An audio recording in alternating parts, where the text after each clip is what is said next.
কিয় নচলিব সব যি ইলেকশ্যন মিটিঙত কৈছোঁ 2 লাখ চাকৰি হ'ব উচ্ছেদ চলিব সব যিমানখিনি কৈছোঁ কোনো কথা মিছ নহয়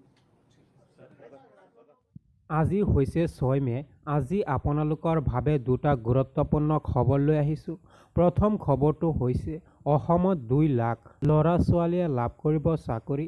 নম্বৰ 2 অসমত আকৌ আৰম্ভ হ'ব উচ্ছেদ লাখ লাখ লোকৰ বাবে আজিৰ এই দুটা গুৰুত্বপূৰ্ণ খবৰ লৈ আহিছোঁ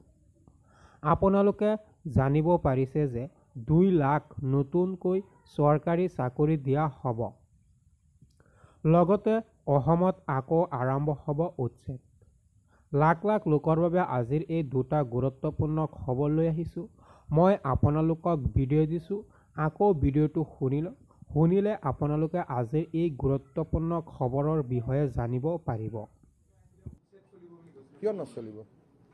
সব যি ইলেকশ্যন মিটিঙত কৈছোঁ 2 লাখ চাকৰি হ'ব উচ্ছেদ চলিব সব যিমানখিনি কৈছোঁ কোনো কথা মিছ নহয় কিয় নচলিব